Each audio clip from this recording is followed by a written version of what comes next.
please subscribe and don't forget to press the bell icon to get notified whenever we upload a new video. Udayan Mukherjee is also with us now. Udayan, good morning. Bit of a deja vu because I remember asking you this some time back as well. Thoughts on Axis Bank, not for the first time after reporting horrible numbers, the stock rallying big. You reckon the market is now sensing that perhaps a deal is around the corner?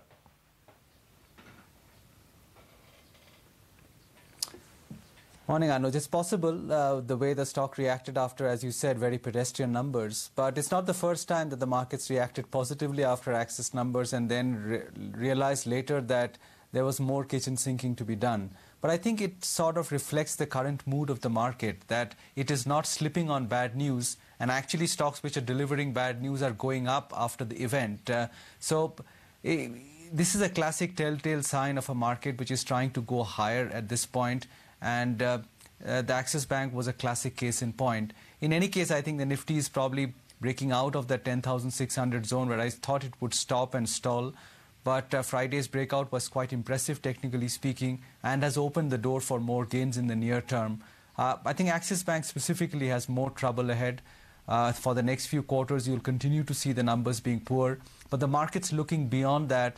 The market's saying, I'm willing to suffer pain till December, which is the current management's tenure. But what happens after December? By that time, will all the bad news be washed away? And we start with a clean slate in calendar 2019 with a new management in place and who knows, maybe even a new promoter.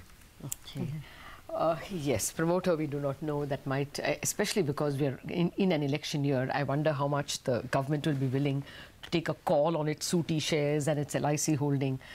Maybe troublesome. But more importantly, the markets itself, then we've seen the micro news being quite good. A bunch of numbers and capital raisings, announcements of expansion. And yet the market will perhaps worry a little bit about the Karnataka polls. So do you see it going past 11,000 in a few weeks in this result season? Or do you think it will demur?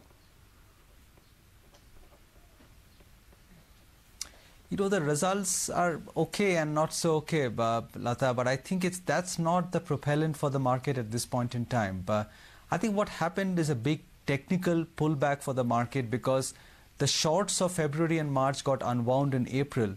And now we have a situation where there are very few shorts in the market. I think whatever had to be cleaned up has already got cleaned up. So we've got a momentum. We've got a breakout above that important resistance of 10,600, which might propel us to close to 11,000 levels, 10,900 kind of levels. It's possible.